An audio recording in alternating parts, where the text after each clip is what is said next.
बारिश आसमान से मानो टूट कर गिर रही थी। सड़कों पर पानी बह रहा था और उसी भीगी हुई रात में एक छोटी सी परछाई भाग रही थी। वो कोई रईस की बेटी नहीं थी। उसके पैर नंगे थे, कपड़े फटे हुए थे, बाल भीगे हुए और चेहरे से चिपके थे, पर उसकी आंखों में ऐसा डर था जो किसी और के लिए था, अपने लिए नहीं। वो बार बार खुद से कह रही थी। मां कहती थी अगर सच पता चल जाए तो चुप मत रहना, और उसी एक वाक्य ने उसकी रगों में हिम्मत भर दी थी। वो बच्ची थी काव्या, उम्र मुश्किल से 11 साल, जिसने आज तय कर लिया था कि चाहे कुछ भी हो जाए वो सच बोलकर रहेगी जो उसने 3 दिन पहले सुना था। बरसात से भीगती गलियों से गुजरते हुए वो सड़क पार करती गई। गाड़ियों के हॉर्न, टायरों से उछलते पानी, लोग छाते लेकर भाग रहे थे, पर उसे किसी की परवाह नहीं थी। उसकी आंखों के सामने बस एक ही जगह थी, नवाब कोट रेस्टोरेंट, जहां शहर के सबसे अमीर लोग डिनर करने आते थे, और आज वहां कोई जहर खाने वाला था। रेस्टोरेंट के बाहर बड़े बड़े लैंप जल रहे थे, गार्ड्स छाते पकड़े खड़े थे, हवा में इत्र और बारिश की मिलीजुली खुशबू थी। काव्या वहां पहुंची, उसकी सांसें तेज थी, वो पूरी तरह भीग चुकी थी, कपड़े उसके शरीर से चिपक गए थे, लेकिन चेहरे पर डर नहीं, बस हिम्मत थी। उसने अपने दिल को संभाला, गेट की तरफ बढ़ी। गार्ड ने रोका। अरे रुको, अंदर नहीं जा सकती, पर वो किसी की नहीं सुन रही थी। एक झटके से उसने गार्ड का हाथ छुड़ाया और भीड़ के बीच से निकलती हुई तेजी से अंदर भागी। अंदर रोशनी थी, संगीत था, महंगी हंसी थी, और उसी हंसी के बीच एक मासूम चीख गूंजी, खाना मत खाइए। पूरा हॉल ठहर गया, हर चेहरा उस गीली बच्ची की तरफ मुड़ गया।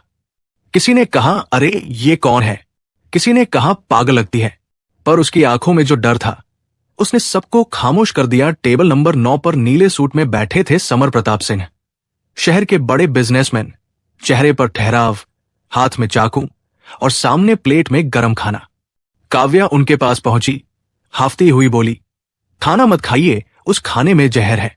समर की उंगलियां हवा में थम गई, सबकी सांसें रुक गई। क्या कहा तुमने? समर की आवाज धीमी लेकिन कांपती हुई थी। काव्या ने हिम्मत जुटाकर कहा, 3 दिन पहले मैं आपके विला के बाहर बारिश से बचने के लिए झाड़ियों में छुपी थी।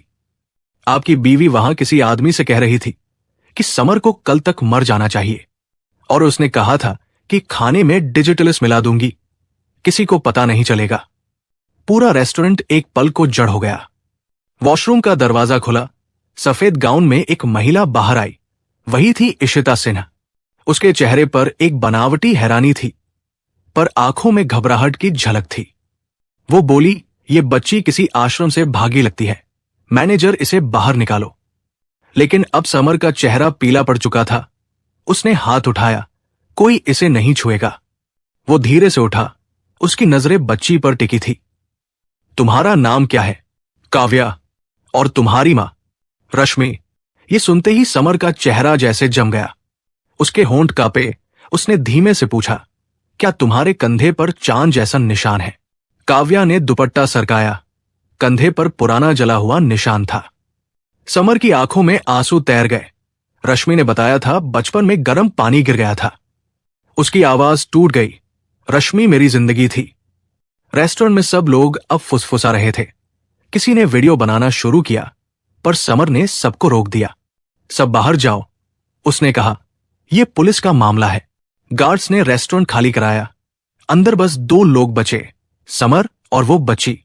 बाहर बिजली गरज रही थी, लेकिन अंदर एक अलग सन्नाटा था। काव्या कुर्सी पर बैठी थी, भीगी हुई, ठंडी सांसें। समर उसके पास आया, उसकी आंखों में देखकर बोला, तुमने जो कहा वो बहुत बड़ा इल्जाम है। क्या तुम जानती हो इसका मतलब क्या है? काव्या बोली, हाँ मुझे पता है, पर मैंने जो देखा और सुना वो सच है। उसकी आवाज कांपी नहीं, बल्कि सच्चाई से भरी थी। मां कहती थी, अगर किसी की जान बचाने के लिए बोलना पड़े तो डरो मत। समर के सीने में जैसे कुछ टूट गया। उसने धीरे से कहा, अगर तुम रश्मि की बेटी हो तो तुम मेरी जिंदगी की सबसे बड़ी सच्चाई हो। वो कुछ पल चुप रहा, फिर मैनेजर को बुलाया, ये प्लेट सील करो, पुलिस को बुलाओ। बाहर सायरन की आवाज गूंजी, पुलिस पहुंच चुकी थी। समर ने काव्या को देखा, अब डरना मत, अब कोई तुम्हें हाथ नहीं लगाएगा। काव्या ने खिड़की से बाहर देखा। बारिश थम चुकी थी। सड़क पर पानी बहता जा रहा था, जैसे सारी गंदगी अपने साथ ले जा रहा हो। उसकी आंखों में अब डर नहीं, सुकून था, क्योंकि उसने सच बोलकर किसी की जान बचा ली थी। और एक आदमी जिसने शायद सब कुछ खो दिया था, उसे अपनी बेटी मिल चुकी थी। रेस्टोरेंट के बाहर पुलिस की गाड़ियां खड़ी थी, कैमरे चमक रहे थे, मीडिया के माइक हवा में उठे थे और लोगों की भीड़ बस एक सवाल पूछ रही थी, कौन है ये छोटी सी लड़की जिसने शहर के सबसे अमीर आदमी की जान बचा ली। अंदर ताज विला का कमरा अब सन्नाटे में डूबा था। समर प्रताप सिंह खिड़की के पास खड़ा था, हाथ में रिपोर्ट की कॉपी थी और उसके सामने बैठी थी वही बच्ची काव्या। उसकी आंखों में थकान थी, लेकिन डर नहीं। समर ने उसकी तरफ देखा और कहा, काव्या, जो तुमने आज किया उसके लिए तुम्हारा धन्यवाद भी छोटा शब्द है। अगर तुम नहीं आती तो आज मेरी कहानी यही खत्म हो जाती। काव्या ने धीरे से कहा, मैं तो बस वही कर रही थी जो मां ने कहा था। सच छिपाना सबसे बड़ा पाप होता है। समर की आंखें भर आई। उसने कुर्सी खींची और बैठ गया। तुम्हारी मां रश्मि, उसने धीरे से कहा। फिर कुछ देर चुप रहा। काव्या बोली, क्या आप मेरी मां को जानते थे? समर की आंखें दूर देख रही थी, जैसे अतीत का कोई पर्दा हट रहा हो। कभी बहुत करीब से। उसने कहा, वो बहुत ईमानदार थी, बहुत सच्ची और बहुत प्यारी, पर जिंदगी ने हमें अलग कर दिया। काव्या ने धीमे स्वर में पूछा और फिर? समर ने सिर झुका लिया। उसकी उंगलियां कांप रही थी। मैंने उसे खोजने की बहुत कोशिश की, पर वो कभी नहीं मिली। आज जब तुम्हें देखा तो लगा जैसे जिंदगी ने मुझे फिर वही मौका दिया है जो मैंने सालों पहले खो दिया था। पुलिस इंस्पेक्टर अंदर आया, रिपोर्ट हाथ में थी। सर, हमने खाने का टेस्ट कराया है, उसमें डिजिटलिस पाया गया है, एक दुर्लभ जहर। अगर आपने वो खाना खा लिया होता तो आपकी जान जा सकती थी। कमरे में सन्नाटा छा गया। समर की आंखों में दर्द था, पर होंठों पर एक हल्की मुस्कान आई। उसने कहा, तो ये सच था। मेरी पत्नी इशिता मुझे मारना चाहती थी। काव्या ने डरते हुए कहा, क्या अब वो आपको नुकसान पहुंचाएगी? समर ने कहा, नहीं बेटा, अब नहीं। अब उसके झूठ का पर्दा गिर चुका है। उसने इंस्पेक्टर से कहा, इशिता को हिरासत में ले लो। बाहर सायरन की आवाज गूंजी और एक वक्त में जिस औरत के नाम से पूरा शहर कांपता था, वो अब पुलिस की गाड़ी में बैठी थी। काव्या खिड़की से देख रही थी। जिस दुनिया को वो कभी दूर से देखती थी, आज वो उसी के अंदर खड़ी थी, पर अपनी सच्चाई के साथ। रात का वक्त था, हवाएं ठंडी थी। समर ने कहा, अब तुम मेरे साथ मेरे घर चलो। काव्या चौंकी, आपके घर? हां। समर ने कहा, अब तुम अकेली नहीं हो, अब तुम मेरी जिम्मेदारी हो। वो मुस्कुरा दी, एक मासूम मुस्कान जो शायद कई सालों बाद आई थी। गाड़ी में बैठते हुए उसने खिड़की से बाहर देखा। बारिश अब थम चुकी थी, लेकिन उसके भीतर जो डर था वो भी कहीं दूर चला गया था। विला सिंह हाउस पहुंचते ही नौकरानी ने दरवाजा खोला। अंदर हर चीज चमक रही थी। संगमरमर का फर्श, बड़े बड़े शीशे। काव्या के लिए ये सब किसी सपने जैसा था, पर दिल में एक डर था कि कहीं सुबह ये सपना टूट न जाए। समर ने उसकी तरफ देखकर कहा, डरो मत, अब ये घर तुम्हारा भी है। उसने नौकर से कहा, इस बच्ची के लिए गर्म दूध और नए कपड़े लाओ। और फिर धीरे से बोला, अब तुम सो जाओ। रात के सन्नाटे में जब काव्या कमरे में अकेली थी, उसने तकिए में चेहरा छिपाया और आंखों से आंसू बह निकले। वो आंसू दुख के नहीं, राहत के थे। शायद पहली बार किसी ने उसे नाम से पुकारा था। पहली बार किसी ने कहा था, तुम अब अकेली नहीं हो। वो धीरे से फुसफुसाई, मां, मैंने आज सच कहा। अब शायद तुम गर्व करोगी ना। अगली सुबह अखबारों की सुर्खियां बस एक ही थी, गरीब बच्ची ने बचाई अरबती की जान, भिखारिन या भगवान की दूत। हर चैनल, हर रिपोर्टर उस बच्ची का नाम पूछ रहा था, काव्या सिंह। पर समर के लिए वो सिर्फ एक नाम नहीं थी, वो उसकी दुनिया का अधूरा हिस्सा थी जो अब पूरा हुआ था। दोपहर को मीडिया ने सवाल पूछे, सर क्या आप इस बच्ची को गोद ले रहे हैं? समर ने मुस्कुराकर कहा, मैं उसे बेटी बना रहा हूं, क्योंकि उसने मुझे जिंदगी दी है। उस दिन विला के दरवाजे पर लोगों की भीड़ थी, लेकिन अंदर बस एक रिश्ता जन्म ले चुका था। एक पिता जिसने अपनी बेटी खो दी थी, और एक बेटी जिसने कभी पिता देखा नहीं था। रात को समर बालकनी में बैठा था। उसने चांद की ओर देखा और कहा, रश्मि, अगर तुम सुन रही हो तो जान लो, तुम्हारी बेटी अब अकेली नहीं है। वो सच की बेटी है, और सच अब मेरे घर में बस चुका है। काव्या ने कमरे की खिड़की से बाहर झांका। आसमान में वही चांद था जो उसकी मां की कहानियों में होता था। उसने मुस्कुराकर कहा, मां, अब मुझे डर नहीं लगता, क्योंकि अब मेरे पास कोई है जो मुझे बेटी कहता है। सुबह की हल्की धूप खिड़कियों से झांक रही थी। काव्या अब सिंह विला के उस कमरे में थी जहां कभी समर की बेटी खेला करती थी।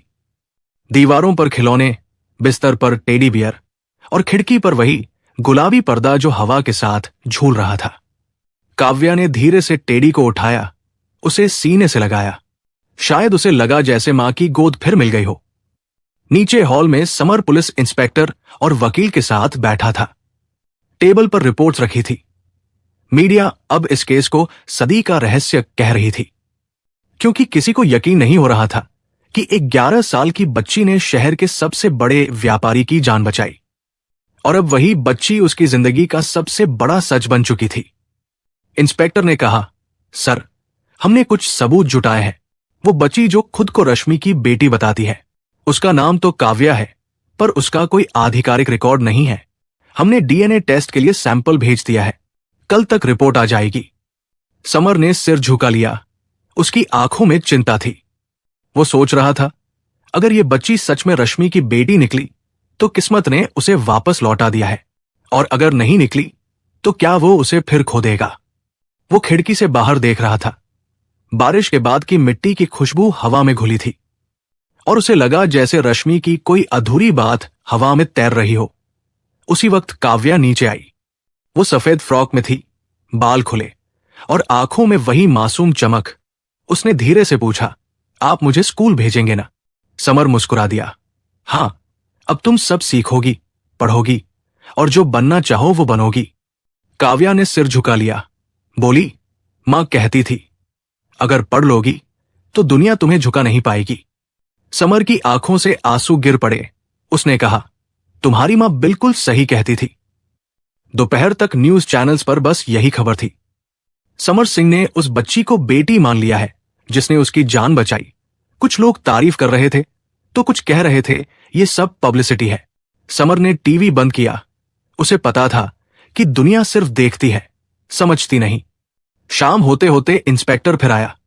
हाथ में एक सीलबंद लिफाफा था। रिपोर्ट आ चुकी थी। कमरा अचानक भारी हो गया। काव्या दरवाजे पर खड़ी थी। उसकी आंखों में सवाल थे। समर के हाथ कांप रहे थे जब उसने लिफाफा खोला।